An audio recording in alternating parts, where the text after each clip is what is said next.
सुप्रभात बच्चों। आज हम कक्षा 3 विषय हिंदी का पाठ 6 आदमी का धर्म पढ़ेंगे। एक नगर में एक धनी आदमी रहता था। उसके कोई संतान नहीं थी। एक दिन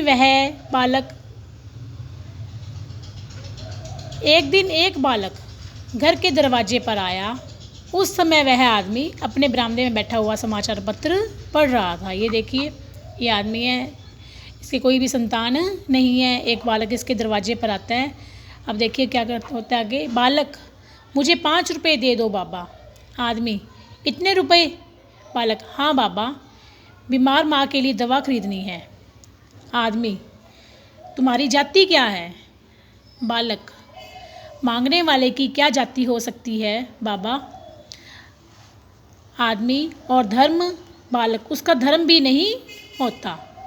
अब देखो आदमी क्या कह रहा है उसको कि तुम्हारी जाति और धर्म क्या है। पहले उससे उसकी जाति और धर्म पूछ रहा है कि पैसे तो मैं फिर दूंगा, पहले तुम अपनी जाति और धर्म बताओ। तो क्या कहते हैं, मांगने वाले की कोई भी जाति और धर्म नहीं होता। अब आगे देखिए। आदमी, तो अपना नाम ही बताओ, मैं जान पहचान बिना किसी को कुछ नहीं देता। बालक, मेरा नाम भारत सिंह है। इतना अच्छा नाम, क्षत्रिय जान पड़ते हो। बालक, नहीं, मैं केवल भारत हूँ, सिंह मेरी पहचान है। आदमी, सिंह तुम्हारी पहचान है, सो कैसे? वो क्या पूछता है कि सिंह तुम्हारी पहचान कैसे है, मुझे बताओ। बालक, मैं भारत का निवासी हूँ, इसीलिए भारत हूँ। सिंह मेरे राष्ट्र का निशान है। आदमी, अच्छा, अब समझा, तुमको भारत से प्रेम है, फिर मुझसे रुपए क्यों मांग रहे हो? इतना बड़ा देश पड़ा है, कहीं भी जाकर मांग लो। बालक, आप भी भारतीय हैं, मेरे पिता के समान हैं, इसीलिए आपसे रुपए मांगने का मैंने साहस किया। आदमी, बड़े बातूनी हो, यानी बातों में तो बड़े धनी हो, मैं यूँ किसी को भीख नहीं देता। तो कहते हैं मैं किसी को भी भीख ऐसे ही नहीं देता। तो बालक क्या कहते हैं, तो उधार ही दे दीजिए। आदमी, उधार भी नहीं दे सकता, क्योंकि मैं तुम्हें पहचानता ही नहीं। कि तुम्हें उधार कैसे दे दूँ, मैं तो तुम्हें जानता भी नहीं हूँ। बालक, आप मुझ पर विश्वास कीजिए, माँ स्वस्थ हो जाएगी तब मैं लौटा दूँगा। आदमी क्या कहते हैं, अब तो अपने पिता को भेजो। बालक, वे इस दुनिया में नहीं रहे। क्या कहता है वो कि मेरी माँ बीमार है, मेरे पिताजी इस दुनिया में नहीं है, यानी उनकी मृत्यु हो चुकी है। आदमी क्या कहते हैं उसको फिर, तो क्या तुम एक अनाथ बालक हो?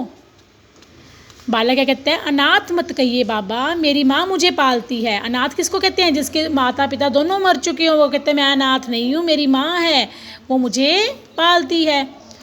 आदमी रुपये निकाल कर देता हुआ, अच्छा ये लो 5 रुपये, अब तुम इन्हें लौटाने मत आना। बालक क्या कहते हैं, नहीं, मैं ऐसा नहीं कर सकता, माँ के ठीक होते ही लौटा दूंगा, विश्वास की रक्षा मेरा धर्म है। आदमी क्या कहते हैं उसको, लेकिन तुम तो कहते थे कि तुम्हारा कोई भी धर्म नहीं है। तो बालक क्या कहता है, बाबा नाम वाला कोई धर्म नहीं है, मैं मनुष्य के गुणों को ही धर्म मानता हूँ। मनुष्य का धर्म क्या है? मनुष्य के गुण ही उसके धर्म है, जैसे कर्तव्य पालन, प्रेम, ईमानदारी, दया, सत्य, सेवा, ये क्या है? मनुष्य के धर्म है। यानी सही मायने में मनुष्य के धर्म मनुष्य के गुण ही हैं, और जो धर्म मनुष्य द्वारा बनाए गए हैं वो वास्तव में धर्म नहीं है। अरे बालक, छोटे मुँह बड़ी बात मत करो, यह धर्म नहीं है।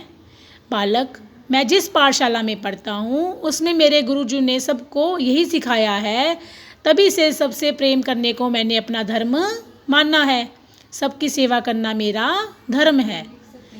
अब आदमी क्या कहता है, बालक तुम्हारी बातें सुनकर मेरा हृदय सहज प्रेम से भर गया, आज से तुम मेरे पुत्र के समान हो, जाओ माँ का इलाज कराओ, मेरी सेवा की जरूरत पड़े तो मुझे बुला लेना। सचमुच दया, प्रेम, करुणा, सत्य, सेवा, कर्तव्य पालन, ये ही मनुष्य के सबसे बड़े धर्म है। ईश्वर तुम्हारी माँ की रक्षा करे। बालक जाता है। तो इस पाठ में क्या बताया गया बच्चों? इस पाठ में बताया गया कि छात्रों को कर्तव्य पालन, प्रेम, दया, सत्य, सेवा आदि नैतिक गुणों के महत्व को बताया है, जिससे छात्र नैतिकता और अनैतिकता के भेद करना समझ सकें और नैतिकता के बातों में उनकी रुचि उत्पन्न हो। यही आपको समझाया गया इस पाठ में कि जाति धर्म का भेदभाव छोड़कर मनुष्य के गुणों की कदर करनी चाहिए। तो ये पाठ आपको समझ में आ गया होगा। अब आपको ये पाठ अपनी किताब में से पढ़ना है और समझना है। धन्यवाद।